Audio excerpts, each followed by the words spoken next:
আসসালামু আলাইকুম। আপনারা কেমন আছেন সবাই? আশা করি ভালো আছেন। আমি আপনাদের দোয়ায় আলহামদুলিল্লাহ ভালো আছি। আপনাদের কাছে আমার একটা রিকোয়েস্ট, আপনারা সবাই আমার এই ভিডিওটা শেষ পর্যন্ত দেখবেন। আশা করি এই গল্পটা আপনাদের কাছে অনেক ভালো লাগবে। আর গল্পটি শুরু করার আগে আমার আরেকটা রিকোয়েস্ট, আপনারা আমার এই ভিডিওটাকে লাইক করে চ্যানেলটিকে সাবস্ক্রাইব করে অবশ্যই আমাদের পাশে থাকবেন। তাহলে বেশি কথা না বলে চলুন গল্পটি শুরু করা যাক।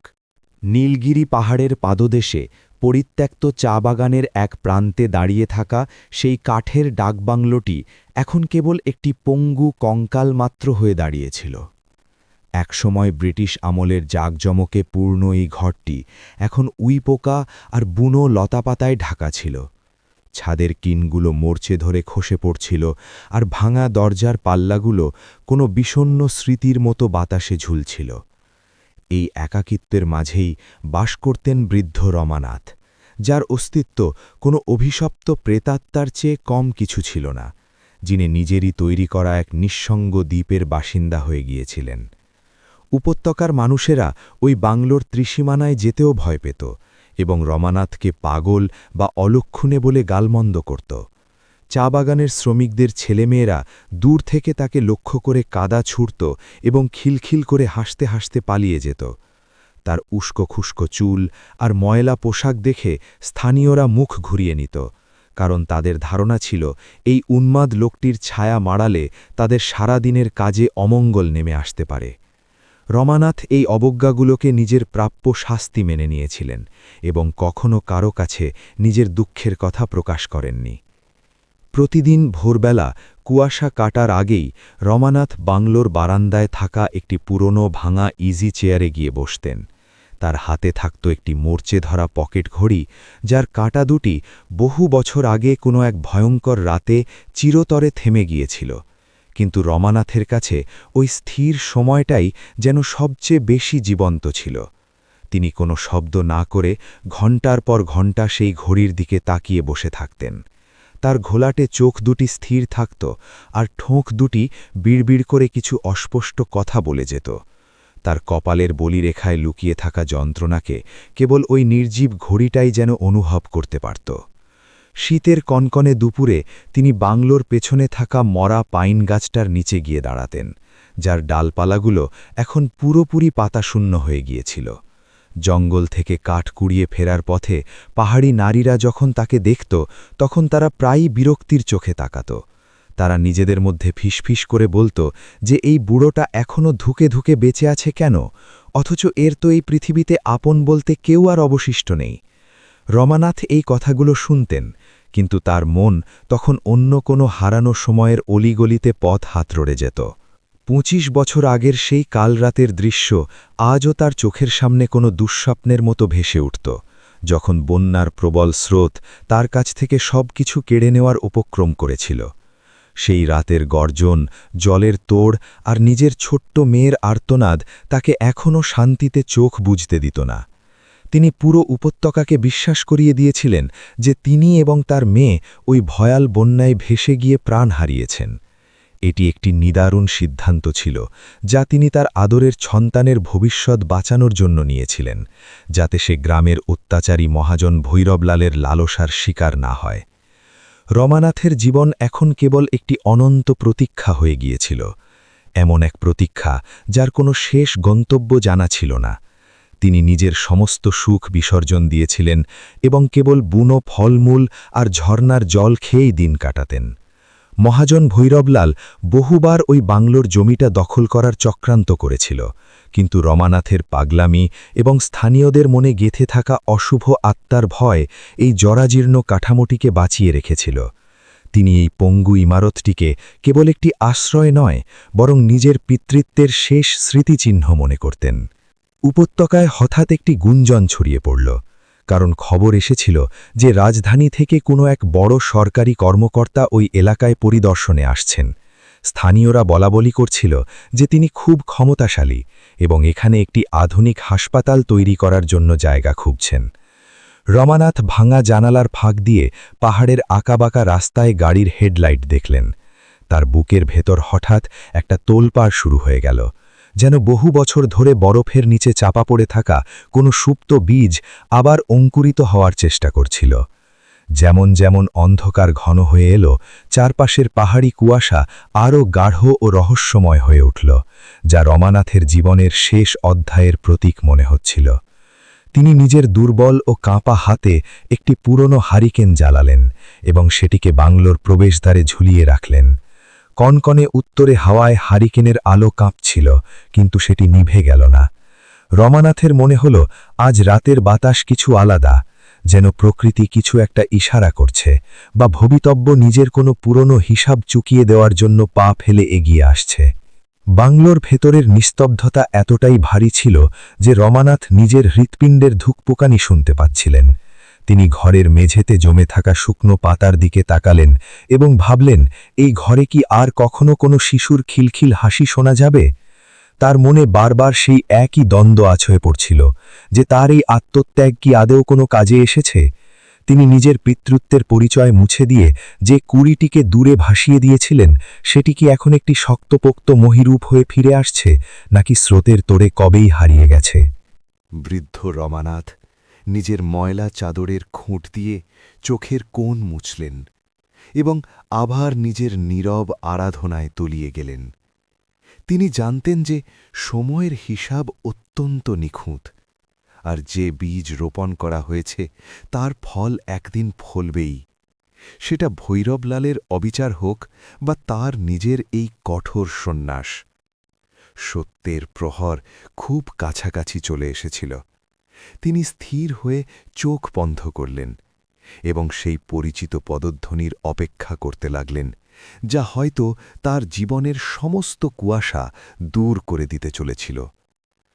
পাহাড়ের নিচের বাজারে মানুষ সেই অচেনা ক্ষমতাশালী কর্মকর্তার আগমন নিয়ে মুশকুল ছিল, কিন্তু বাংলোর এক কোণে বসে থাকা রমানাথের জন্য এই জাগতিক কোলাহল একেবারেই অর্থহীন ছিল। তার কাছে কেবল সেই একটি ডাকের মূল্য ছিল, যা তিনি ২.৫ দশক আগে হারিয়েছিলেন। সেই রাতে বাংলোর নড়বড়ে খুঁটিগুলো যেন একটু কেঁপে উঠিল, যেন তারাও এই দীর্ঘ তপস্যার অবসান ঘটার আভাস পাচ্ছিল।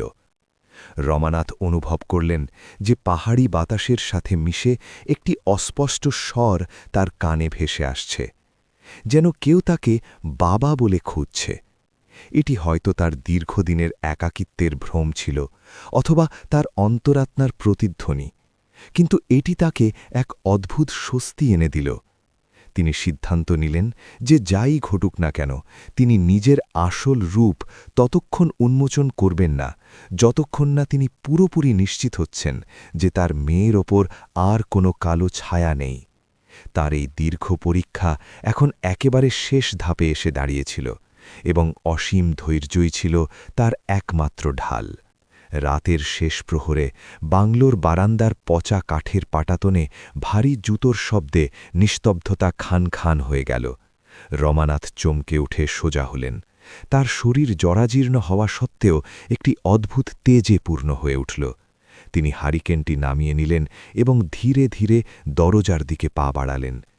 ঘরের স্যাঁতস্যাঁতে দেয়ালে ছায়ারা দীর্ঘ হচ্ছিল এবং তার বুক ধড়ফড় করছিল।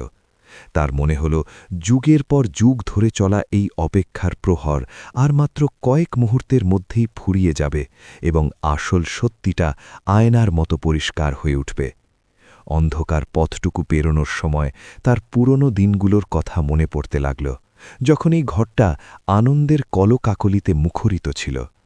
এখন সেখানে কেবলই শূন্যতা, কিন্তু তার মনের মুকুরে সেই হাসি কান্নার মুহূর্তগুলো আজও অম্লীন ছিল। রমানাথ ভাবলেন, সময়ের স্রোত কি সেই মুখগুলোকে এতটাই বদলে দিয়েছে যে তারা মুখোমুখি দাঁড়িয়েও একে অপরকে চিনতে ব্যর্থ হবে? তবু একজন পিতার অন্তর নিজের রক্তকে চিনে নেবার জন্য তো দৃষ্টিশক্তির ওপর নির্ভর করে না, তা তো নাড়ির অবিচ্ছেদ্য টানের সাথে বাধা থাকে। দরজার ঠিক বাইরেই তিনি দেখলেন হারিকেনের ম্লান আলোয় এক দীর্ঘাঙ্গী নারী মূর্তি দাঁড়িয়ে আছে, যে স্থির দৃষ্টিতে বাংলোর এই ভগ্ন দশার দিকে তাকিয়ে আছে। সেই আগন্তুক একদম নিশ্চল ছিল, যেন সেও এই জীর্ণ কাঠামোর প্রতি এক না বলা টান অনুভব করছে। রমানাথের হাত থরথর করে কাঁপল এবং আলোর আভা সেই অচেনা নারীর পোশাকে পড়ল, যা ধুলো মাখা হলেও বেশ রাজকীয় এবং মর্যাদাপূর্ণ দেখাচ্ছিল। সেই ক্ষণে পৃথিবীর আবর্তন যেন কিছুক্ষণের জন্য থেমে গেল এবং প্রকৃতির সমস্ত উপাদান এই পবিত্র পুনর্মিলনের সাক্ষী হওয়ার জন্য স্তব্ধ হয়ে রইল। সেই নারী ধীরে ধীরে ঘাড় ঘুরিয়ে বাংলোর দরজার দিকে তাকাল, যেখানে রমানাথ এক ভূতগ্রস্ত বৃদ্ধর মতো দাঁড়িয়েছিলেন। তার চোখে এক প্রবল শূন্যতা ও সন্ধানের ছাপ স্পষ্ট ছিল, যেন সে তার জীবনের সবচেয়ে দামি কোনো হারানো রত্ন খুঁজছে। রমানাথ নিজের শ্বাস আটকে রেখে আধো অন্ধকারেই তার অবয়ব মেলাতে চেষ্টা করলেন। এ কি সত্যি সে, যার জন্য তিনি নিজের পরিচয়, নিজের গোটা জীবনটা এমন স্বেচ্ছা নির্বাসনে কাটিয়ে দিলেন, নাকি এটি কেবল ভাগ্যদেবতার আরেকটা নিষ্ঠুর খেলা মাত্র? হঠাৎ মেঘ ডেকে উঠল এবং ঝুপ ঝুপ করে বৃষ্টি নামতে শুরু করল, যার ফলে শুকনো পাহাড়ি মাটিতে সুঁদা গন্ধ ছড়িয়ে পড়ল। সেই নারী আরও দুপায়ে গিয়ে এল, যার ফলে তার মুখাবয়ব অনেকটাই স্পষ্ট হয়ে উঠল। রমানাথ তার চোখের তারায় সেই একই পরিচিত দীপ্তি দেখতে পেলেন, যা ২৫ বছর আগে এক ছোট্ট মেয়ের চোখে জল করত। তার ভেতরটা চিৎকার করে তাকে বুকে জড়িয়ে ধরতে চাইছিল, কিন্তু তার গলা দিয়ে কোনো শব্দ বেরোল না, আর চোখ দুটো ঝাপসা হয়ে এলো। কেবল অঝোর ধারায় বৃষ্টির শব্দই চারপাশের নিস্তব্ধতাকে চিড়ে দিচ্ছিল। সেই অবর্ণনীয় মুহূর্তে রমানাথ গভীরভাবে উপলব্ধি করলেন যে মহাকালের বিচার কখনো বিফলে যায় না। দীর্ঘতম ত্যাগের রজনী পেরিয়ে অবশেষে তার সীমাহীন স্নেহের এবং অটল সাধনার জয় নিশ্চিত হয়েছে। রমানাথ সেই পুরনো হারিকেনটি পাশে নামিয়ে রাখলেন এবং নিজের হাতের তালু দুটি জোড় করলেন, যেন তিনি কোনো পবিত্র আত্মার সামনে দীর্ঘ প্রতীক্ষার অবসান ঘটাচ্ছেন। সেই রহস্যময়ী নারী এখন একদম তার মুখোমুখি ছিল। তার দু চোখে বিস্ময় আর এক অপার্থিব শ্রদ্ধার ছাপ স্পষ্ট দেখা যাচ্ছিল। দুজনের মাঝে পাহাড়ের নিস্তব্ধতা যেন হিমালয়ের চেয়েও বেশি গভীর ও শক্তিশালী হয়ে বাজছিল। অনন্যা সেনগুপ্ত, যে দিল্লির কর্পোরেট জগতের এক অপ্রতিদ্বন্দ্বী সম্রাজ্ঞী ছিল, আজ এই ভগ্নপ্রায় কাঠের ডাকবাংলোর সামনে দাঁড়িয়ে নিজেকে ভীষণ অসহায় অনুভব করছিল। তার হাতের মুঠোয় অগাধ প্রতিপত্তি ছিল, বিলাসবহুল অ্যাপার্টমেন্ট ছিল, আর শত শত আজ্ঞাবহ কর্মচারী ছিল, কিন্তু এই বিজন পাহাড়ের একাকিত্ব তার অন্তরে এক অদ্ভুত হাহাকার তৈরি করে দিয়েছিল। সে নিজের দামি ওভারকোটের ধুলো ঝাড়ল এবং একটি দীর্ঘশ্বাস নিল, যাতে পাইন পাতা আর ভিজে কাঠের সোঁদা গন্ধ মিশেছিল, যা তার স্মৃতির কোনো গহীন কোণে লুকিয়েছিল। সামনে জরাজীর্ণ পোশাকে দাঁড়িয়ে থাকা বৃদ্ধ লোকটিকে দেখে অনন্যার মনে একই সাথে ঘৃণা আর কৌতূহলের এক জটিল টানাপোড়েন শুরু হল।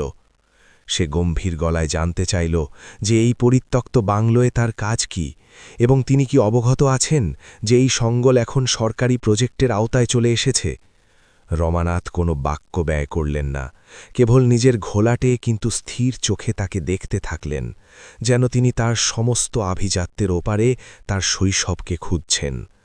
তার এই মৌনতা অনন্যাকে ভীষণ অস্বস্তিতে ফেলছিল, যে কিনা বড় বড় কর্মকর্তাদের নিয়ন্ত্রণ করতে অভ্যস্ত ছিল। বৃষ্টির বেগ এখন আরও বাড়ল, আর টিনের চাল থেকে জলের অবিরাম ধারার শব্দ চারপাশের স্তব্ধতাকে খান খান করে দিচ্ছিল। অনন্যা তার দেহরক্ষীদের দূরে থাকার নির্দেশ দিল এবং নিজে ধীর পায়ে বাংলোর প্রধান হলের ভেতর পা রাখল।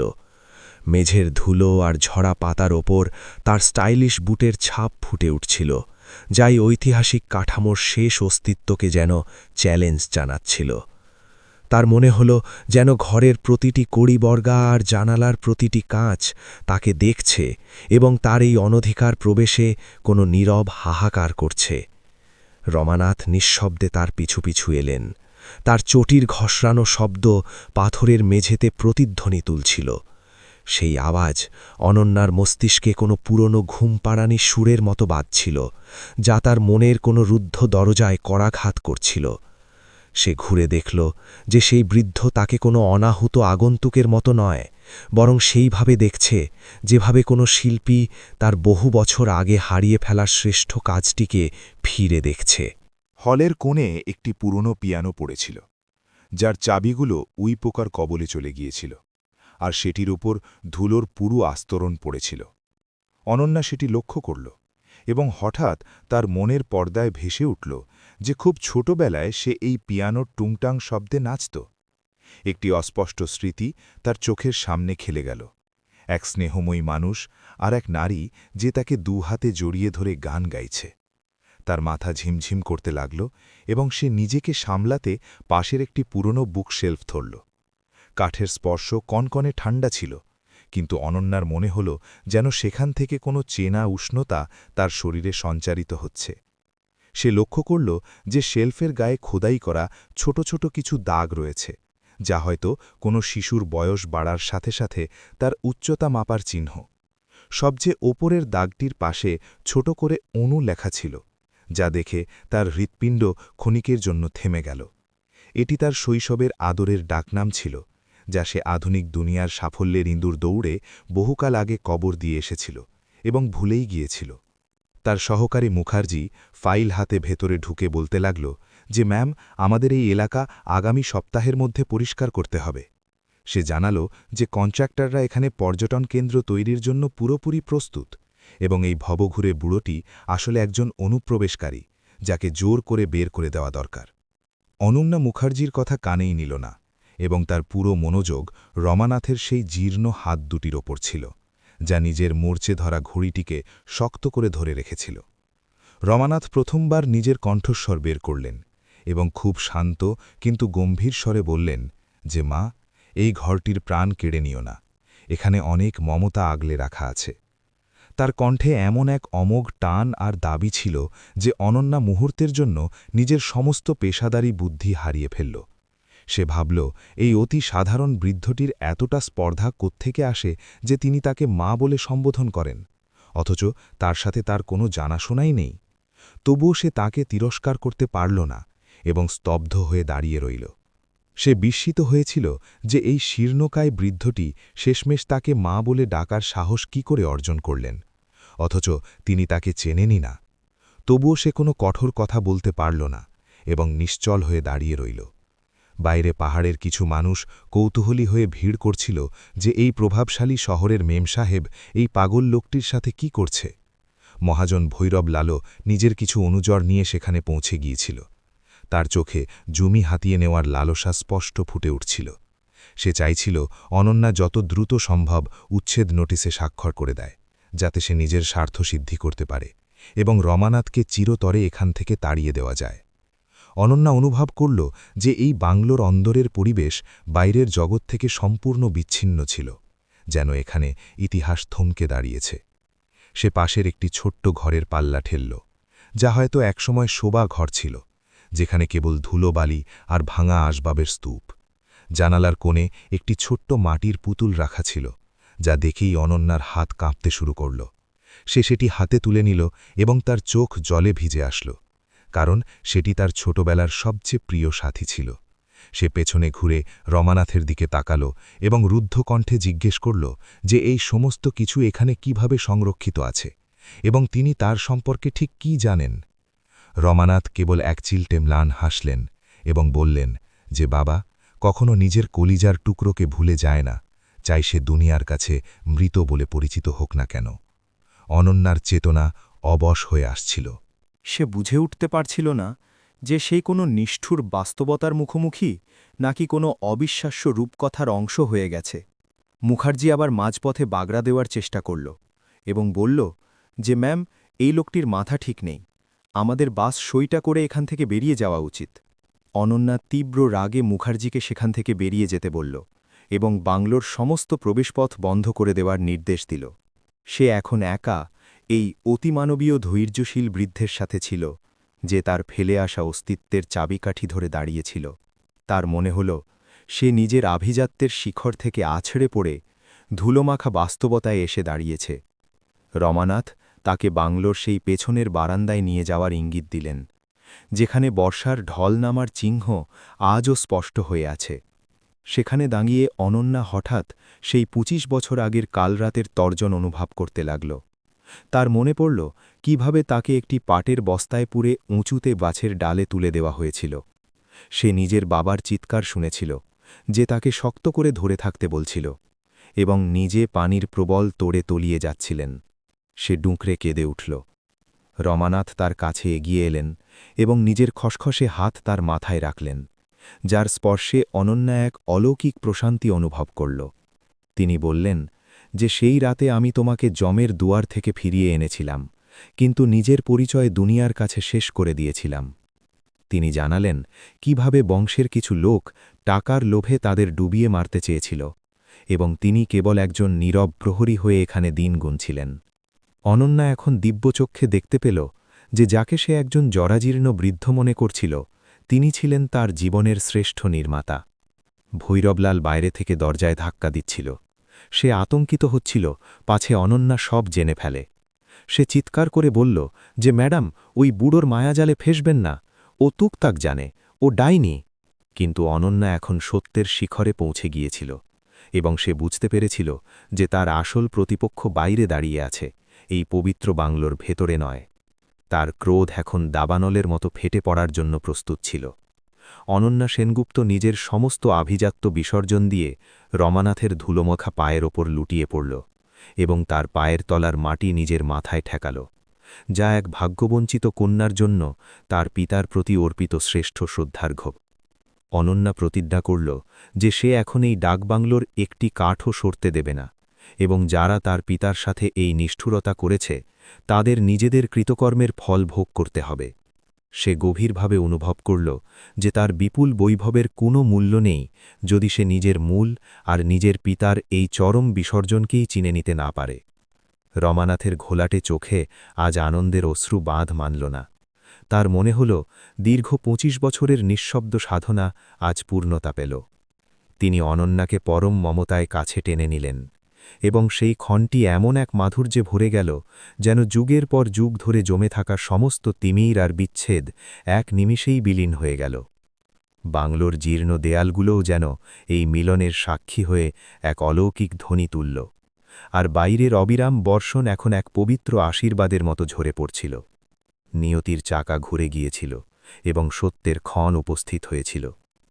অনন্যা নিজের ফোন বের করল এবং তার সবচেয়ে বিশ্বস্ত আইন উপদেষ্টা ও বিশেষ বাহিনীকে এই নির্জন পাহাড়ে পৌঁছানোর নির্দেশ দিল। সে দ্ব্যর্থহীন ভাষায় জানিয়ে দিল যে এখানে এখন কোনো পর্যটন কেন্দ্র হবে না, বরং এখানে মানবিকতার এক নতুন ইতিহাস রচিত হবে। সে রমানাথের কাঁপা হাতটি ধরল এবং তাকে নিয়ে সদর দরজার দিকে অগ্রসর হল, যেখানে জ্যোৎস্নার একটি ম্লান রেখা মেঘ চিরে সোজা বাংলোর প্রবেশপথে আছড়ে পড়ছিল। সে এখন কোনো দাম্ভিক কর্পোরেট প্রধান নয়, বরং এক অনুতপ্ত কন্যা হয়ে বাইরে পা রাখছিল। যখন তারা বাইরে এলো, তখন সেখানে সমবেত মানুষ অনন্যার চোখে এক অভূতপূর্ব তেজ দেখে স্তম্ভিত হয়ে গেল। মহাজন ভৈরবলাল সামনে এসে কিছু সাফাই গাওয়ার চেষ্টা করতেই অনন্যার এক কঠোর চাহনি তাকে বাক্যহারা করে দিল। সে উচ্চস্বরে ঘোষণা করল যে রমানাথ বাবু এই ডাকবাংলোর প্রকৃত উত্তরাধিকারী, এবং সে তার কন্যা অনন্যা সেনগুপ্ত, যে এখন নিজের পিতার প্রতিটি যন্ত্রণার হিসাব চুকিয়ে নিতে ফিরে এসেছে। পুরো উপত্যকায় এক নিবিড় স্তব্ধতা নেমে এলো, কারণ কেউ এমন নাটকীয় মোড়ের কথা স্বপ্নেও ভাবেনি। সহকারী মুখার্জি, যে এতক্ষণ কেবল লাভের অঙ্ক কষছিল, সে বুঝে গেল যে বাতাসের গতি বদলে গেছে, এবং সে নিঃশব্দে ভিড়ের আড়ালে চলে গেল। পাহাড়ের সেই সব শ্রমিক ও ঘামবাসী যারা রমানাথকে তুচ্ছ তাচ্ছিল্য করত, তারা এখন লজ্জায় নতশির হয়ে দাঁড়িয়ে রইল। তারা মর্মে মর্মে উপলব্ধি করল যে যাকে তারা অমঙ্গল মনে করত, তিনি আসলে এই জনপদের সবচেয়ে বড় ত্যাগ আর ধৈর্যের জীবন্ত প্রতীক ছিলেন। রমানাথের মাথা এখন সম্মানে উঁচু হয়ে গেল, কারণ তার হারানো সম্পদ ফিরে এসেছিল। অনন্যা গ্রামবাসীদের উদ্দেশ্যে বলল যে কর্মের ফল কখনো বৃথা যায় না। চাই সেটি 2.5 দশক পরেই ফিরে আসুক। সে ভৈরবলালের দিকে ইঙ্গিত করে জানালো যে সেই সমস্ত পুরনো নথিপত্র আবার খতিয়ে দেখা হবে, যার ভিত্তিতে এই বাংলোটিকে মালিকহীন ঘোষণা করা হয়েছিল। ভৈরবলালের মুখ ফ্যাকাশে হয়ে গেল এবং সে পালানোর পথ খুঁজতে লাগল। কিন্তু অনন্যার দেহরক্ষীরা তাকে মুহূর্তেই আষ্টপিষ্টে ঘিরে ফেলল। ন্যায়ের শাসন এখন বিধিবদ্ধভাবে কার্যকর হতে শুরু করেছিল। রমানাথ শান্তভাবে পাহাড়ের চূড়ার দিকে তাকালেন এবং বিধাতাকে ধন্যবাদ দিলেন যে তিনি তার ধৈর্যের চূড়ান্ত পরীক্ষা নিলেও শেষে সত্যের জয় নিশ্চিত করলেন।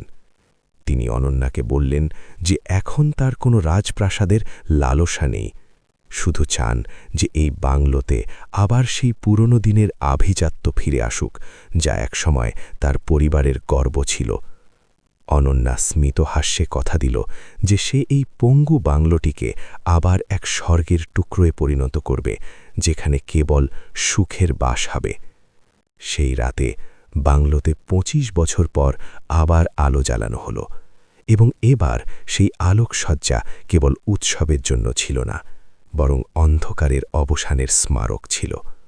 উপত্যকার মানুষও নিজেদের ভুলের জন্য মার্জনা চাইল এবং রমানাথের চরণে শ্রদ্ধা জানাল।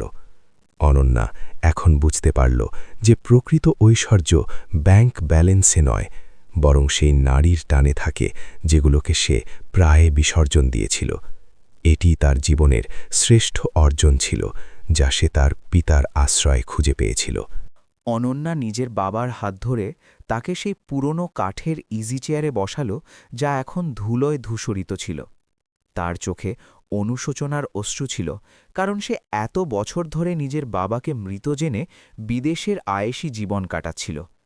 তার নিজের সাফল্যের ওপর এক তীব্র ঘৃণা জন্মালো যখন সে দেখল যে তার জন্মদাতা একটি মরণোন্মুখ ছাদের নিচে নিজের জীবনের দীর্ঘ 25 বছর অতিবাহিত করে দিলেন। রমানাথ কেবল অপলক চোখে নিজের মেয়ের মুখখানা দেখছিলেন, যেন তিনি সেই হারিয়ে যাওয়া শৈশবকে এক পলকেই ফিরে পেতে চান। বাংলোর সেই স্যাঁতস্যাঁতে ও বিষণ্ণ পরিবেশে হঠাৎ এক স্বর্গীয় উষ্ণতা অনুভূত হতে লাগল, যা কেবল পিতা ও কন্যার মিলন থেকেই উৎসারিত হতে পারে। অনন্যা চারদিকে দৃষ্টিপাত করল এবং সে প্রতিটি ধূলিকণায় নিজের বাবার নিরন্তর সংগ্রামের আখ্যান খুঁজে পেল। সে ভাবতে লাগল কিভাবে এক নিঃসঙ্গ মানুষ সমাজের ঘৃণা আর দারিদ্র্যের কষাঘাত সহ্য করেও এই ভিটেমাটি আঁকড়ে পড়েছিলেন। রমানাথের অবয়ব বার্ধক্য আর অবহেলায় জরাজীর্ণ হয়ে গিয়েছিল, কিন্তু তার দৃষ্টিতে আজ সেই একই বাৎসল্যের আভা ছিল যা অনন্যার আবঝা স্মৃতিতে উজ্জ্বল হয়েছিল। রমানাথ ধীরে ধীরে আলমারির একটি গোপন খোঁপ খুললেন এবং সেখান থেকে একটি ছোট্ট সিল্কের থলি বের করলেন, যা বছরের পর বছর সেখানে অতি সন্তর্পণে রাখা ছিল। তিনি কম্পিত হাতে সেই থলিটি খুললেন, যেটিতে একটি রূপোর পায়েল ছিল। সেই পায়েলে অনন্যার মায়ের নামের প্রথম অক্ষর খোদাই করা ছিল। অনন্যা সেটি দেখল এবং তার বুক চিরে কান্না বেরিয়ে এলো। তার মনে পড়ল যে তার মা এই পায়েলটি তাকে তার প্রথম জন্মদিনে পরিয়েছিলেন, যা এখন তাদের অতীতের একমাত্র সাক্ষী ছিল। রমানাথ ধীর স্বরে বলতে শুরু করলেন যে তিনি এই স্মৃতিটুকুকে নিজের প্রাণের চেয়েও বেশি যত্ন করেছিলেন, কারণ এটিই ছিল তার দীর্ঘ প্রবাস জীবনের একমাত্র আশ্রয়। তিনি বর্ণনা করলেন কিভাবে সেই ভয়াল প্লাবনের পর তিনি নিজেকে এই জনবিচ্ছিন্ন জায়গায় বন্দী করে ফেলেছিলেন, যাতে অনন্যার অস্তিত্ব সুরক্ষিত থাকে। তার প্রতিটি শব্দ অনন্যার হৃদয়ে তীরের মতো বিঁধছিল। তার নিজের বৈভবশালী জীবন আর এই নিঃসঙ্গ বাংলোর ধূসরতার মাঝখানের ব্যবধান এখন এক দুঃসহ যন্ত্রণায় তাকে বিদ্ধ করছিল, যা সে এখন মুছে ফেলতে চাইল। বাইরে ভিড় করা গ্রামবাসী এখন সংকোচ কাটিয়ে ধীরে ধীরে বাংলোর চত্বরে প্রবেশ করতে লাগল। তাদের বিদ্রূপ এখন শ্রদ্ধায় রূপান্তরিত হতে শুরু করেছিল। যারা গতকাল পর্যন্ত রমানাথকে উন্মাদ মনে করত, তারা এখন অনুতপ্ত হৃদয়ে মুখ নিচু করে রইল। তারা বুঝতে পেরেছিল যে তারা যে মানুষটিকে বর্জন করেছিলেন, তিনি আসলে এক নিঃস্বার্থ ত্যাগের মহিমা ছিলেন। ভৈরবলালের হৃৎকম্পন এখন পরিষ্কার বোঝা যাচ্ছিল, কারণ তার ক্ষমতার খুঁটি এখন বালির বাঁধের মতো ধসে পড়তে শুরু করেছিল। অনন্যার ক্রোধ এখন কেবল এক ব্যক্তির বিরুদ্ধে সীমাবদ্ধ ছিল না, বরং সেই কলুষিত ব্যবস্থার বিরুদ্ধে গর্জে উঠল। অনন্যা নিজের নিরাপত্তা বাহিনীকে আদেশ করল যেন তারা এলাকার মোড়ল এবং প্রবীণদের বাংলোর আঙিনায় তলব করে। সে চাইছিল পুরো পাহাড়ের সামনে তার ঋত গৌরব ফিরিয়ে দিতে। সে বাংলোর সিঁড়িতে দাঁড়িয়ে দরাজ গলায় ঘোষণা করল যে এখন থেকে এই বাংলোর রমানাথ কুটির নামে পরিচিত হবে এবং এখানে কোনো ধরনের বাণিজ্যিক দখলদারি চলবে না। তার কণ্ঠে এক ইস্পাত কঠিন সংকল্প ছিল, যা গ্রামবাসীদের মনে এক নতুন আশার আলো জ্বালিয়ে দিল যে এখন অন্যায়ের অবসান নিশ্চিত। ভৈরবলাল সাহস সঞ্চার করে কপালে ঘাম মুছে তোষামোদ করার ভঙ্গিতে অনন্যার কাছে ক্ষমা ভিক্ষা করতে লাগল।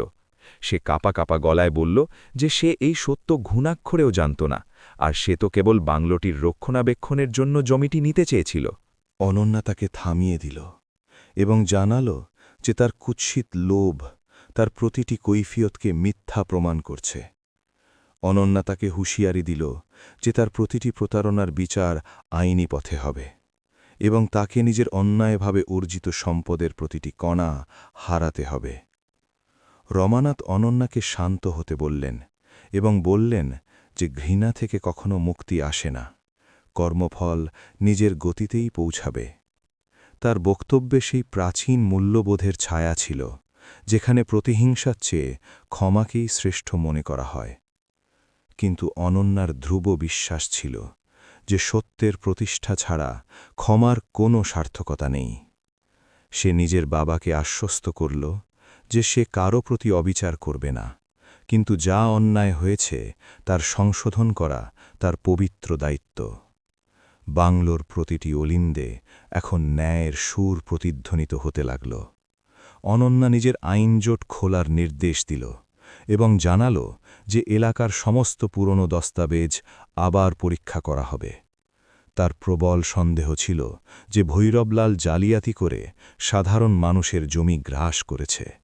সে মনে মনে ঠিক করল যে সে কেবল নিজের বাবার আশ্রয় রক্ষা করবে না, বরং সেই সমস্ত নিঃস্ব মানুষদের তাদের জমি ফিরিয়ে দেবে যাদের থেকে ভৈরবলাল ভয় দেখিয়ে কেড়ে নিয়েছিল। এই লড়াই এখন কেবল একটি পরিবারের নয়, বরং পুরো উপত্যকার মর্যাদার লড়াই হয়ে দাঁড়িয়েছিল। রমানাথের মুখে এক অপার্থিব প্রশান্তি ছেয়ে গেল, যেন দীর্ঘদিনের কোনো দুর্বহ পাষাণ তার বুক থেকে নেমে গেছে। তিনি অনন্যাকে বললেন যে এখন তার আর কোনো পার্থিব চাওয়া নেই, কেবল জীবনের শেষ বেলায় এই ডাক বাংলোর আঙিনায় একবার পবিত্র আরতির ঘণ্টাধ্বনি শুনতে চান।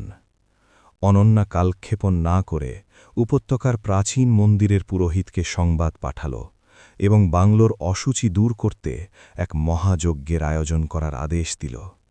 সে চাইছিল ২.৫ দশকের জমাটবদ্ধ বিষাদ আর গুমোট একাকিত্বকে বেদমন্ত্রের অমোঘ শক্তির মাধ্যমে চিরতরে নির্বাসিত করতে। গোধূলির আলো যখন মিলিয়ে যেতে শুরু করল, বাংলোর প্রতিটি বারান্দায় ও ঘুলঘুলিতে প্রদীপ প্রজ্বলন করা হল, যাতে সেই জরাজীর্ণ কাঠামোটি এখন কোনো পাহাড়ি প্রাসাদের মতো উদ্ভাসিত হয়ে উঠল। চা বাগানের মহিলারা, যারা আগে ভয়ে সিটিয়ে থাকত, তারা এখন সাহস সঞ্চার করে এগিয়ে এলো এবং বাংলোর অন্দরে প্রবেশ করে রমানাথের চরণে প্রণাম জানাল। তারা নিজেদের দীর্ঘদিনের অমানবিক আচরণের জন্য ক্ষমা চাইল এবং পরম মমতায় বৃদ্ধের জন্য পাহাড়ি ফল ও আহার্য নিয়ে এলো। লোকালয়ের এই আমূল পরিবর্তন দেখে অনন্যার দুচোখে এক নতুন দীপ্তি খেলে গেল। সে মর্মে মর্মে উপলব্ধি করল যে নিছক সম্পদের চেয়ে প্রীতি আর শ্রদ্ধা অনেক বেশি অমূল্য ও অবিনশ্বর। যজ্ঞের অনল প্রজ্জ্বলিত হল এবং উদ্দাত্ত মন্ত্রোচ্চারণে পুরো পাহাড়ের বুক প্রতিধ্বনিত হতে লাগল। রমানাথ আর অনন্যা পাশাপাশি বসে অগ্নিতে আহুতি দিতে থাকলেন, যা এক কলুষমুক্ত নতুন প্রভাতের ইঙ্গিত দিচ্ছিল। মহাজন ভৈরবলাল দূর থেকে এই দৃশ্য অবলোকন করছিল এবং সে নিজের চরম পরাজয় টের পাচ্ছিল।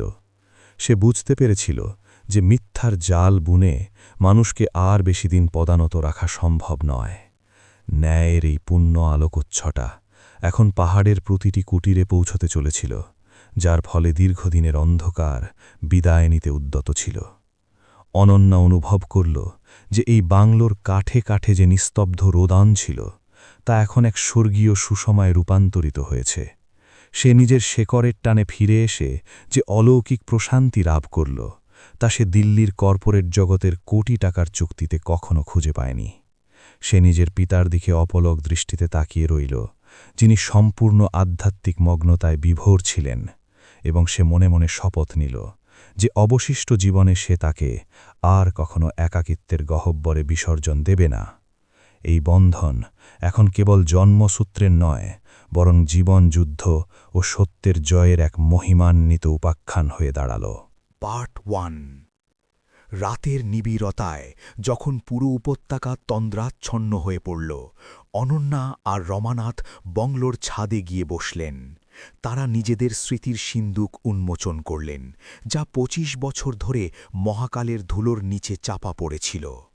অনন্যা নিজের কঠোর পরিশ্রম আর সাফল্যের কাহিনী শোনাল, আর রমানাথ তার টিকে থাকার সেই অলৌকিক ইতিহাস বর্ণনা করলেন। আকাশের নক্ষত্ররাজি যেন তাদের এই মিলনের সাক্ষী হয়ে মিটিমিটি হাসছিল। কর্মের চাকা এখন তার বৃত্ত সম্পূর্ণ করেছিল এবং সত্যের বিজয় নিশ্চিত হয়েছিল। বংলোর একটি গোপন কুঠুরিতে অনন্যা একটি পুরনো কাঠের বাক্স খুঁজে পেল, যেটিতে তার শৈশবের ছোট ছোট জামা আর খেলার সামগ্রী সযত্নে রাখা ছিল। এটি প্রত্যক্ষ করে তার দু চোখ আবার অশ্রুসিক্ত হয়ে এলো, যে তার পিতা তার প্রতিটি ক্ষুদ্র স্মৃতিকে কোনো অমূল্য ধনভাণ্ডারের মতো প্রাণ দিয়ে আগলে রেখেছিলেন। তিনি অটল বিশ্বাসে জানতেন যে একদিন তার রক্ত অবশ্যই ফিরে আসবে, এবং তার সেই প্রগাঢ় বিশ্বাস কখনো টলেনি। এই নিঃস্বার্থ পিতৃস্নেহ অনন্যার সমস্ত অহংকারকে চূর্ণ করে দিল এবং তাকে এক পূর্ণাঙ্গ মানবীতে রূপান্তরিত করল। পরদিন প্রত্যুষে অনন্যা পাহাড়ি শিশুদের জন্য একটি আধুনিক বিদ্যালয় গড়ার পরিকল্পনা পেশ করল, যার সার্বিক তত্ত্বাবধান রমানাথ করবেন। সে চাইছিল এই বাংলোর কলঙ্ক মুছে দিয়ে একে জনকল্যাণের পবিত্র পীঠস্থানে পরিণত করতে, যাতে ভবিষ্যতে এখান থেকে আর কোনো মানুষের আর্তনাদ না বেরোয়। পাহাড়ি মানুষরা এই মহতী সিদ্ধান্তকে সানন্দে গ্রহণ করল এবং তারাও কায়িক শ্রম দিয়ে এই মহৎ কর্মে সামিল হওয়ার প্রতিশ্রুতি দিল। দীর্ঘদিনের বিদ্বেষের স্থলে এখন সম্প্রীতি আর সৌহার্দ্য স্থান নিল, যা এক নতুন সূর্যোদয়ের প্রতিচ্ছবি ছিল। ভৈরবলালকে পুলিশ হাতকড়া পরিয়ে নিয়ে গেল, কারণ অনন্যার আইনজীবীরা তার বিরুদ্ধে জবরদখল ও প্রতারণার অকাট্য প্রমাণ দাখিল করে দিয়েছিল। তার পতনের সংবাদে পুরো উপত্যকায় আনন্দের লহরী বয়ে গেল এবং মানুষের মনে হল যে তারা এক দীর্ঘ বন্দিত্ব থেকে মুক্তি লাভ করেছে। অনন্যা প্রমাণ করে দিল যে সত্যকে সাময়িকভাবে অবদমিত রাখা গেলেও তাকে চিরতরে নির্মূল করা অসম্ভব। রমানাথের অসীম ধৈর্য ও ত্যাগ এখন পুরো জনপদের জন্য এক মহান দৃষ্টান্ত হয়ে রইল। গল্পের এই পর্বটি ছিল এমন এক সত্যের মহিমা, যেখানে বৈভব নয়, বরং মানবিকতা আর সম্পর্কের জয়জয়কার হল। ডাকবাংলো, যা একসময় ধ্বংস আর বিভীষিকার প্রতিশব্দ ছিল, তা এখন নবজাগরণ আর আশার আলোয় উদ্ভাসিত হল। অনন্যা আর রমানাথ মিলে সেই সুগভীর ক্ষতগুলো নিরাময় করে দিলেন, যা ২৫ বছর আগে প্রবঞ্চনার মাধ্যমে সৃষ্টি করা হয়েছিল। এখন তাদের আগামীর জন্য এক শোষণমুক্ত ও ন্যায়াশ্রয়ী সমাজ গঠনের শপথ নিতে হবে। পার্ট 2। রাতের গভীরতা আরও ঘনীভূত হয়েছিল এবং পুরনো পাইন কাঠের জানালা দিয়ে আসা হিমেল হাওয়া প্রদীপের শিখাকে দোলায়িত করছিল। অনন্যা তার বাবার চরণে বসেছিল। তার তৃষিত চোখ সেই গোপন সত্যের সন্ধানে ছিল, যা কেবল রমানাথই জানতেন। রমানাথ এক সুদীর্ঘ দীর্ঘশ্বাস ত্যাগ করলেন, যেন তিনি তার হৃদয়ে পাথর চাপা দিয়ে রাখা ২৫ বছরের এক পর্বত সরাতে উদ্যত হয়েছেন। তিনি জানালার বাইরে বিস্তৃত তমসাবৃত পাহাড়ের দিকে শূন্য দৃষ্টিতে তাকালেন এবং তার কণ্ঠস্বর কোনো প্রাচীন গুহা থেকে উঠে আসা প্রতিধ্বনির মতো শোনাল, যা বিক্ত ইতিহাস প্রকাশ করতে প্রস্তুত ছিল।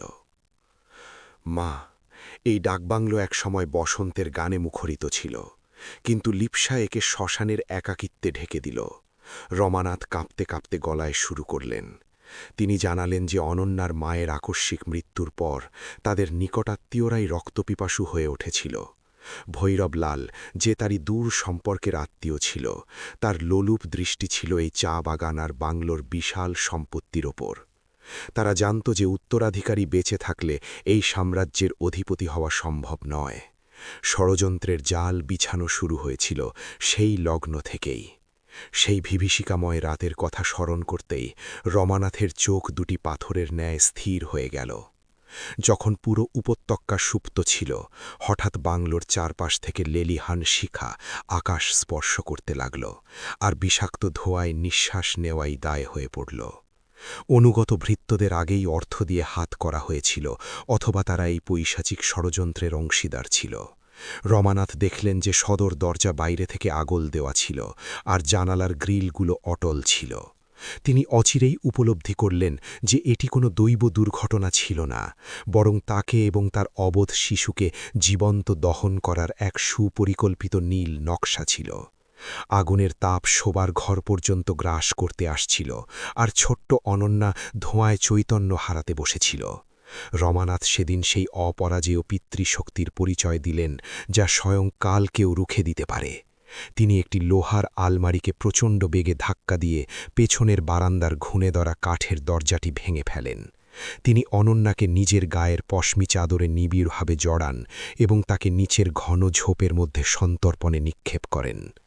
নিজে আগুনের গ্রাস থেকে রক্ষা পাওয়ার শেষ চেষ্টায় তিনি একটি কাঠের পুতুলকে কাঁথায় মুড়ে বিছানায় শুইয়ে দেন, যাতে ঘাতকেরা মনে করে যে শিশুটি ভস্মীভূত হয়ে গেছে। যখন ছাদের কুড়িবর্গা ধসে পড়ল, তখন রমানাথ নিজেও অগ্নিদগ্ধ হয়ে ধ্বংসস্তূপের অতলে তলিয়ে গিয়েছিলেন, কিন্তু দৈবক্রমে তিনি প্রাণে বেঁচে যান। ভোরে যখন দাউ দাউ আগুন শান্ত হল, ভৈরবলাল পোড়া কঙ্কাল দেখে নিশ্চিত হল যে পিতা কন্যা দুজনেই চিলতলে হারিয়ে গেছে। রমানাথ আধপোড়া দেহে অতি গোপনে বাংলোর ভূগর্ভস্থ কক্ষে আশ্রয় নিলেন। তিনি নিজেকে একজন উন্মাদ আর অপয়া হিসেবে দুনিয়ার কাছে তুলে ধরলেন, যাতে মানুষ তার ত্রিসীমানায় আসার সাহস না করে। তিনি নিজের সমস্ত সত্তা বিলীন করে দিলেন, যাতে শত্রুরা ঘুণাক্ষরেও টের না পায় যে এই সম্পত্তির প্রকৃত দাবিদার আজও কোথাও নিঃশ্বাস নিচ্ছে। রমানাথ অনন্যাকে এক অতি বিশ্বস্ত পুরনো কর্মচারীর জিম্মায় তুলে দিয়েছিলেন, যাকে তিনি নিজের গলার শেষ সোনার চেনটি সম্বল হিসেবে দিয়েছিলেন। তিনি সেই কর্মচারীর থেকে পবিত্র শপথ নিলেন যে সে শিশুটিকে সুদূর রাজধানী শহরে নিয়ে যাবে এবং কখনও তাকে তার পারিবারিক পরিচয় দেবে না, যতক্ষণ না সে নিজের পায়ে দাঁড়াতে পারছে। তিনি জানতেন যে অনন্যা যদি তার কাছে থাকত, তবে ভৈরবলাল তাকে কখনো নিষ্কণ্টক জীবন কাটাতে দিত না।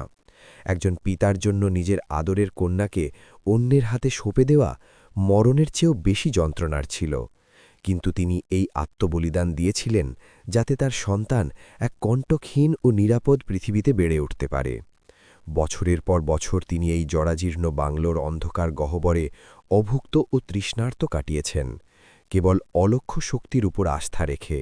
জনপদ তাকে বিদ্রূপ করেছে, কাদা ছুঁড়েছে এবং তাকে ত্যায্য মনে করে সমাজচ্যুত করেছে। তিনি প্রতিটি লাঞ্ছনাকে অমৃতের মতো পান করেছিলেন, কারণ তিনি জানতেন যে তার এই ছদ্মবেশী হবে ভৈরবলালের নৈতিক পরাজয়ের সবচেয়ে বড় হাতিয়ার।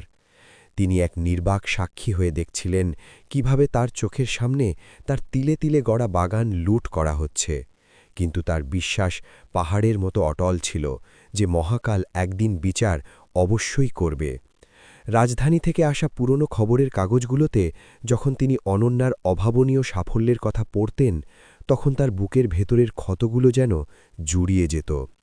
যদিও তিনি নিজের অস্তিত্ব প্রকাশ করতে পারতেন না, কিন্তু তিনি দূর থেকেই নিজের কন্যার উন্নতিতে এক বিশাল তৃপ্তি অনুভব করতেন। যখন তিনি শুনলেন যে অনন্যা সেনগুপ্ত দেশের এক যশস্বী ব্যক্তিত্বে পরিণত হয়েছে, তখন তার মনে হল তার দীর্ঘ বনবাস সার্থক হয়েছে। তিনি জানতেন যে একদিন না একদিন শেকড়ের টান তাকে এই পাহাড়ে ফিরিয়ে আনবেই। আজ যখন সে তার সামনে চাক্ষুষ দাঁড়িয়েছিল, তখন তার ২.৫ দশকের সমস্ত গ্লানি কুরপুরের মতো উড়ে গিয়েছিল। অনন্যার মুখ ঘাম আর চোখের জলে একাকার হয়ে গিয়েছিল।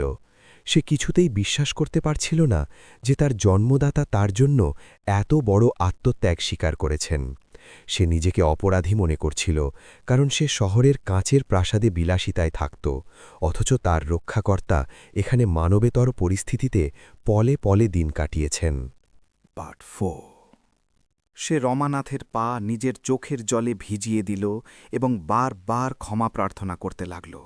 সে এখন অনুধাবন করল যে তার 100 কোটি টাকার সাম্রাজ্য সেই পশমি চাদরের তন্তুগুলোর সামনে কিছুই ছিল না, যাতে তাকে জড়িয়ে আগুনের লেলিহান শিখা থেকে বের করা হয়েছিল। অনন্যার চোখে এখন অনুশোচনার বদলে প্রতিশোধের অনল জ্বলতে শুরু করেছিল। সে মুষ্টিবদ্ধ করল এবং ভৈরবলালের সেই পাশবিকতার কথা ভাবল, যে তার পিতার যৌবন আর সম্মান ধুলোয় মিশিয়ে দিয়েছিল। সে বুঝতে পারল কেন ভৈরবলাল এই ডাকবাংলোটি গুড়িয়ে দিতে চেয়েছিল। সে আসলে সেই জঘন্য অপরাধের শেষ প্রমাণটুকু চিরতরে মুছে দিতে চেয়েছিল। অনন্যা প্রতিজ্ঞা করল যে সে সমস্ত ষড়যন্ত্রকারীকে জনসম্মুখে টেনে আনবে, যারা তার পিতাকে এই অমানবিক জীবন কাটাতে বাধ্য করেছিল। ন্যায় বিচার এখন কেবল আইনি প্রক্রিয়ায় নয়, বরং আত্মিক শুদ্ধিতে পরিণত হতে চলেছিল। রমানাথ তাকে বোঝালেন যে ক্রোধ মানুষের হিতাহিত জ্ঞান হরণ করে এবং তাকে নিজের প্রজ্ঞা দিয়ে পথ চলতে হবে। তিনি বললেন যে বিধাতাই তাকে আজ এখানে ফিরিয়ে পাঠিয়েছেন, যাতে সে এই বাংলোর হৃত গৌরব আবার পুনরুদ্ধার করতে পারে। পাহাড়ি সমাজে একজন একাকী মানুষের পরিস্থিতি কতটা করুণ হতে পারে তা রমানাথের জীবন থেকে পরিষ্কার ফুটে উঠছিল। কিন্তু তিনি নিজের এই নিঃসঙ্গতাকেই নিজের সবচেয়ে শক্তিশালী বর্ম বানিয়ে নিয়েছিলেন। তার এই আখ্যান কেবল একটি ব্যক্তিগত বিয়োগান্তক ঘটনা ছিল না, বরং এটি স্বার্থান্বেষী সমাজের কুৎসিত স্বরূপের এক জীবন্ত দর্পণও ছিল। অনন্যা জিজ্ঞেস করল যে পরিবারের অন্য আত্মীয়রাও কি এই জঘন্য কাণ্ডে জড়িত ছিল। রমানাথ ব্যথিত হৃদয়ে মাথা নিচু করলেন এবং জানালেন কিভাবে তার নিজের আপনজনরাও কেবল বৈভবের মোহে নিজেদের মনুষ্যত্ব বিসর্জন দিয়েছিল। কেউ একজন নিঃসহায় মানুষ আর অনাথ শিশুর আর্তনাদে কর্ণপাত করেনি। সেই সময় রক্তের সম্পর্কের মর্যাদা অর্থের দাপটের কাছে পুরোপুরি ম্লান হয়ে গিয়েছিল। অনন্যা এটা জেনে স্তম্ভিত হয়ে গেল, যাকে সে নিজের বংশের ঐতিহ্য মনে করত, সেটি আসলে বিশ্বাসঘাতকদের একটি আস্তাকুট ছিল। গল্পের এই বাঁকটি কর্মফলের সেই শাশ্বত নীতিকে প্রতিষ্ঠিত করে যে অধর্ম যতই পরাক্রমশালী হোক না কেন, সত্যের সূর্য শেষ পর্যন্ত উদিত হয়। রমানাথ বললেন যে তিনি কখনো কারো অমঙ্গল কামনা করেননি, কেবল নিজের সন্তানের মঙ্গল প্রার্থনা করেছেন। তার আরাধনায় এতটাই তেজ ছিল যে মৃত্যুও তাকে গ্রাস করতে পারেনি। আজ ভবিতব্য স্বয়ং ভৈরবলালকে সেই বাংলোর আঙিনায় এনে দাঁড় করিয়েছে, যেখানে সে একসময় আগুন জ্বালিয়েছিল। ন্যায়ের চাকা এখন তাকে পিষে ফেলার জন্য প্রস্তুত হয়ে দাঁড়িয়েছিল। অনন্যা তার পিতার হাত দুটির দিকে তাকাল, যা কঠোর শ্রম আর অবহেলায় খসখসে হয়ে গিয়েছিল। তিনি এই হাত দিয়ে কখনো পাথর ভেঙেছেন, তো কখনো পাহাড়ি জঙ্গলে মজদুরি করেছেন, যাতে কোনো মতে নিজের অস্তিত্ব টিকিয়ে রাখা যায়। তার কর্কশ চামড়ার উপর তৈরি হওয়া কড়াগুলো সেই অগণিত মরণপণের সাক্ষ্য দিচ্ছিল, যা তিনি নিজের লক্ষ্য পূরণের জন্য করেছিলেন। অনন্যা সেই রুক্ষ হাতগুলোতে গভীর মমতায় চুম্বন করল এবং অনুভব করল যে দুনিয়ার সবচেয়ে মহার্ঘ পশমও সেই হাতের স্পর্শের সমতুল্য হতে পারে না। রমানাথের মানসিক অবস্থার উপর এই দীর্ঘ একাকিত্বের এক গভীর প্রভাব পড়েছিল।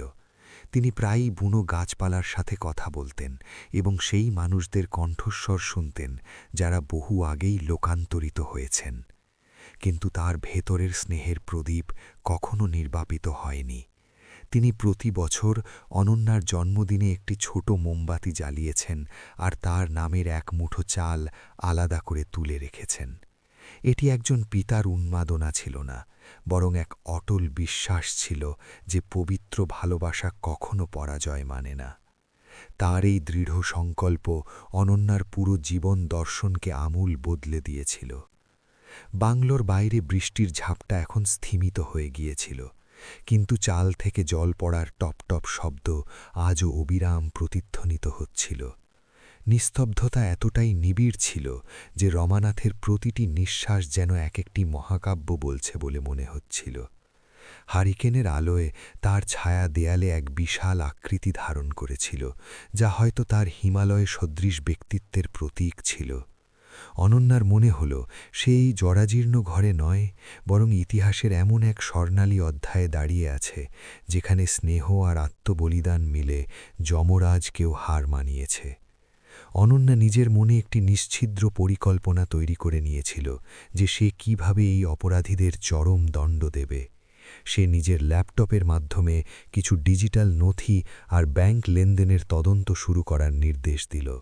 সে জানত যে ২৫ বছর পুরনো তথ্য জোগাড় করা দুরূহ, কিন্তু সে এখন কোনো অসহায় নারী ছিল না। তার কাছে প্রশাসনিক ক্ষমতা, অর্থবল আর সবচেয়ে বড় কবজ হল নিজের পিতার আশীর্বাদ ছিল। চেয়েছিল ভৈরবলাল নিজের সমস্ত অবৈধ সাম্রাজ্য হারিয়ে ফেলুক এবং সেই একই লাঞ্ছনার অভিজ্ঞতা করুক যা তার পিতা দীর্ঘকাল সহ্য করেছেন।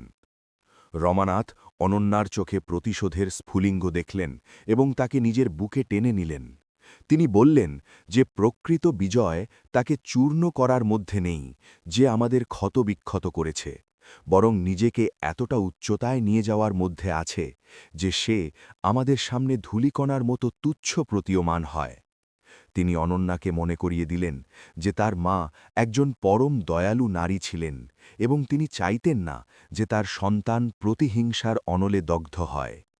অনন্যার অশ্রু এখন শান্ত হতে লাগল এবং সে তার পিতার দর্শনে এক মহাজাগতিক সত্যের আভাস পেল। বাংলোর বাইরে এখন পুলিশের সাইরেন শোনা যেতে লাগল, যার ফলে পুরো উপত্যকায় উত্তেজনা ছড়িয়ে পড়ল। অনন্যা স্থির করল যে সে এই রজনী প্রভাত হওয়ার আগেই সমস্ত আইনি দাপ্তরিক কাজ সুসম্পন্ন করে নেবে। সে পাহাড়ের কিছু সৎ প্রবীণ ব্যক্তিকে সাক্ষী হিসেবে তলব করল, যাতে ভৈরবলালের কুকীর্তির কালো দলিল সবার সামনে উন্মোচিত হয়। এখন আর কারো ভীত হওয়ার কারণ ছিল না, কারণ সাধারণ মানুষও বুঝে গিয়েছিল প্রকৃত ক্ষমতার উৎস কোথায়। রমানাথের সুদীর্ঘ নীরবতা এখন এক বজ্র নির্ঘোষ গর্জনে রূপান্তরিত হয়েছিল। রমানাথ শেষে একটি পুরনো কাঠের সিন্দুক খুলল, যেটিতে অনন্যার মায়ের হাতে বোনা একটি উলের চাদর রাখা ছিল। যদিও সেই নীল রঙের চাদর এখন বিবর্ণ হয়ে গিয়েছিল, কিন্তু তাতে আজও সেই একই মাতৃত্বের সুবাস লেগেছিল। তিনি সেটি অনন্যাকে দেখলেন এবং বললেন যে এটি তার ধৈর্য ও সত্যের শেষ অবশেষ। তিনি নিজের জীবনের সবচেয়ে গূঢ় রহস্য উন্মোচন করে দিয়েছিলেন এবং এখন তিনি নিজেকে মেঘমুক্ত আকাশের মতো হালকা অনুভব করছিলেন। অনন্যা তার পিতাকে দেখল এবং উপলব্ধি করল যে তিনি পৃথিবীর শ্রেষ্ঠ সম্পদশালী পুরুষ, কারণ তার কাছে এক নিষ্কলঙ্ক বিবেক আর অগাধ বাৎসল্য ছিল। রাতের অন্তিম প্রহর সমাগত হয়েছিল এবং আকাশে শুকতারা জলজল করতে শুরু করেছিল। অনন্যা তার পিতার মাথা নিজের কাঁধে রাখল এবং তাকে পরম শান্তিতে বিশ্রাম নিতে বলল। ২৫ বছর পর রমানাথবাবু প্রথমবার এমন এক সুপ্তির কোলে ঢলে পড়লেন, যেটিতে কোনো দুঃস্বপ্ন ছিল না। তিনি প্রশান্তিতে নয়ন মুদলেন এবং এক স্বর্গীয় হাসি তার অধরারে ফুটে উঠল। অনন্যা অতন্দ্র প্রহরী হয়ে জেগে রইল, নিজের পিতার সুরক্ষার জন্যে দৃঢ় প্রতিজ্ঞ, যেমন এক সময় তিনি তাকে যমের মুখ থেকে ছিনিয়ে এনেছিলেন। কর্মের হিসাব এখন পুরোপুরি সমতায় পৌঁছে গিয়েছিল। ডাক বাংলোর জীর্ণ দেয়ালে এখন উষার প্রথম আলোকছটা পড়তে শুরু করেছিল, যা অন্ধকারের বিনাশ আর সত্যের উদয়ের চিরন্তন বার্তা দিচ্ছিল। অনন্যা জানালা দিয়ে দূরে তাকাল, যেখানে পাহাড়ের চূড়াগুলো এখন ধীরে ধীরে স্বর্ণালী আলোয় জেগে উঠছে। পার্ট 7। সে অনুভব করল এটি কেবল একটি জরাজীর্ণ কাঠের কাঠামোর অধিকারের লড়াই ছিল না, বরং এটি মানবিক সংবেদনশীলতা আর নৈতিক মূল্যবোধের পুনর্জাগরণের সংগ্রাম ছিল।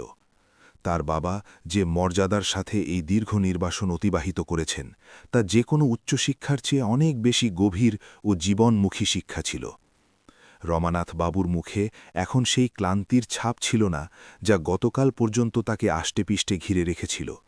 তিনি অনন্যার হাত ধরে তাকে বাংলোর সেই বারান্দায় নিয়ে যেতে বললেন, যেখান থেকে পুরো উপত্যকা আর নিচের চা বাগান দেখা যেত।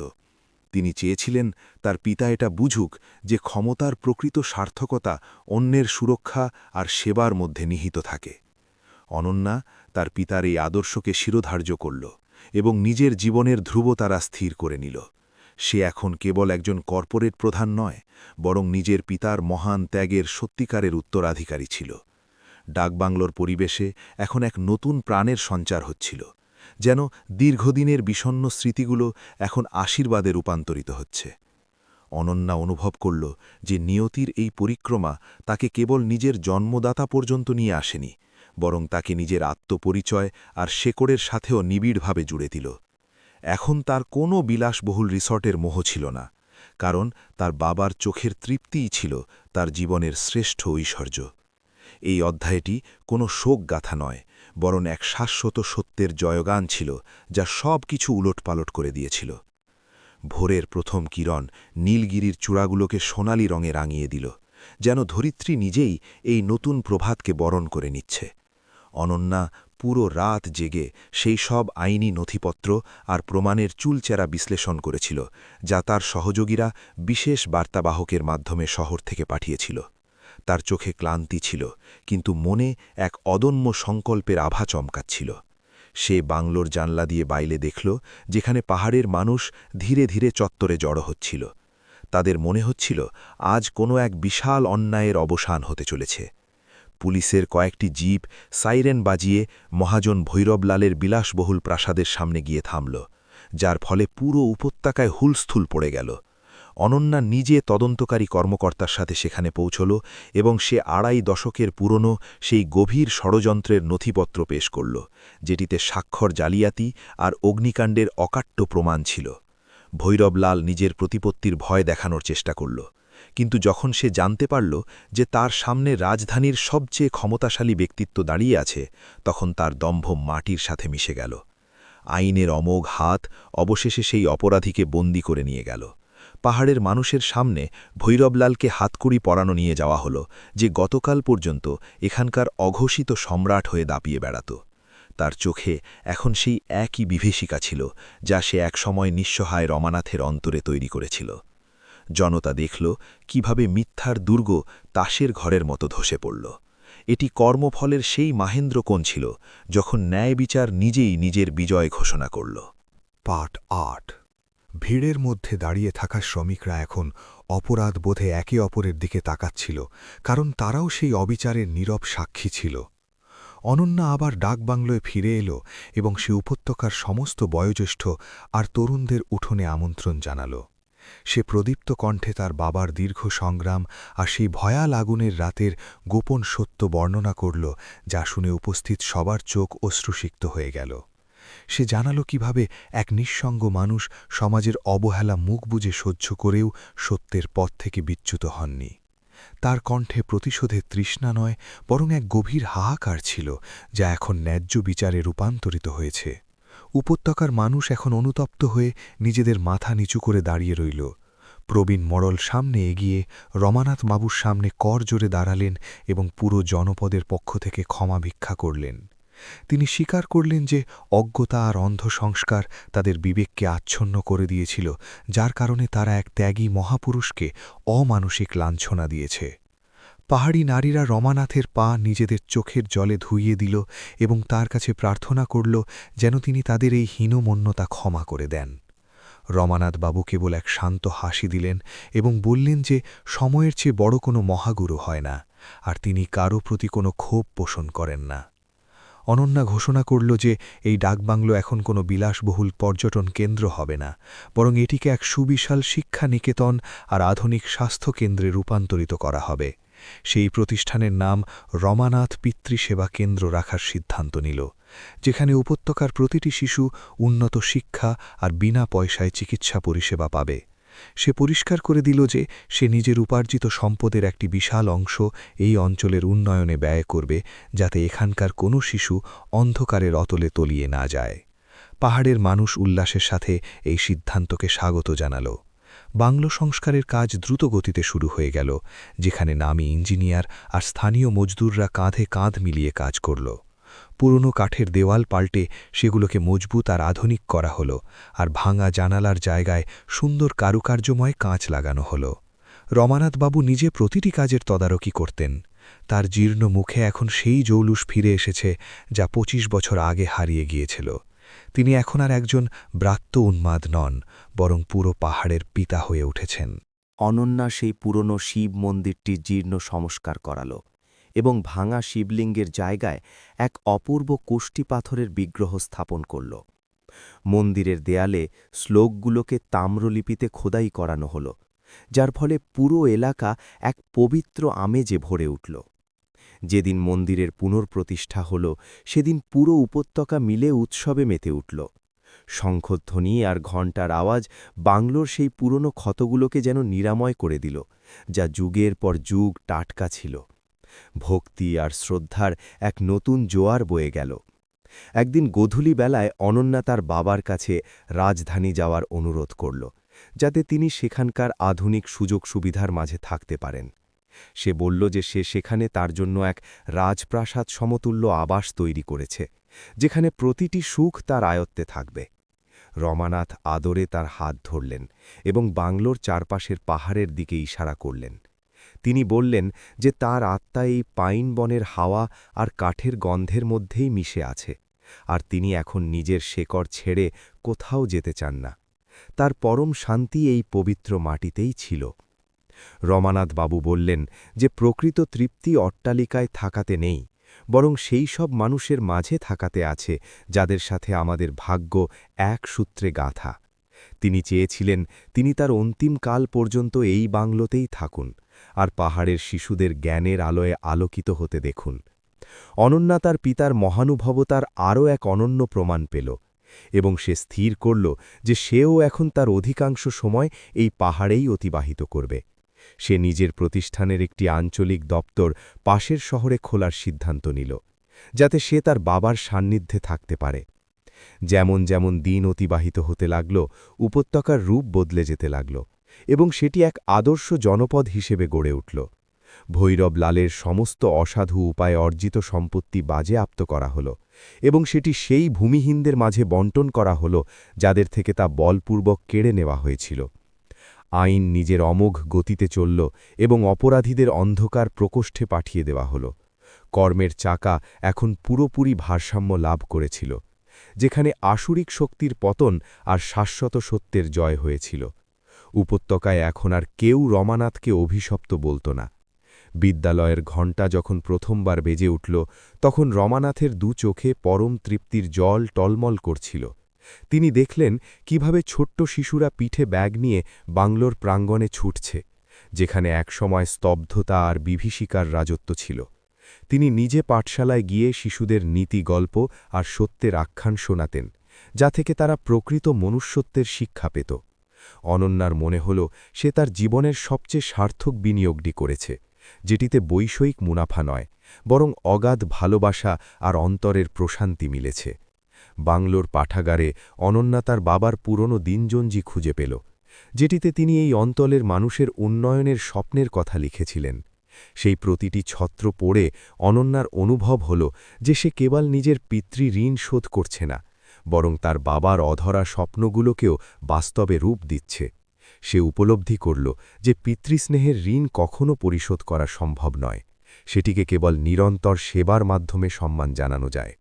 তার জীবনের সাফল্য এখন নতুন দিগন্ত আর নতুন সার্থকতা খুঁজে পেয়েছিল। পার্ট 10। রাতের বেলা যখন ডাক বাংলোটি জ্যোৎস্নার শুভ্র আলোয় স্নাত হতো, তখন সেটি কোনো অপার্থিব স্বর্গের উদ্যান বলে ভ্রম হতো। সেই পুরনো মরা পাইন গাছটি, যা এক সময় কঙ্কালের মতো দাঁড়িয়েছিল, এখন সেটি আবার শাখা প্রশাখায় পল্লবিত হয়ে উঠেছিল, আর তার ছায়ায় বসে মানুষ সুখ দুঃখের কথা বলত। রমানাথ বাবু ছাদে বসে চন্দ্রালোক দেখতেন এবং অনুভব করতেন যে তার স্ত্রীর বিদেহী আত্মা আজ পরম শান্তি লাভ করেছে। তার দীর্ঘকালের আত্মত্যাগ বৃথা যায়নি, এবং তার সন্তান তার সম্মানকে আবার পুনর্প্রতিষ্ঠিত করে দিয়েছে।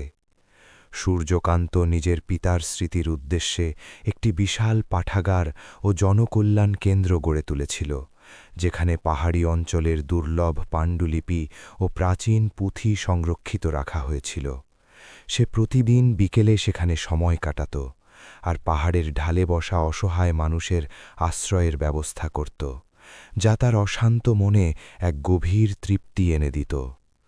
তার দীর্ঘ একাকিত্বের দিনগুলো এখন অভিজ্ঞতার প্রজ্ঞায় পরিণত হয়েছিল এবং তার ব্যক্তিত্বে এক ঋষিসুলভ গাম্ভীর্য ফুটে উঠেছিল।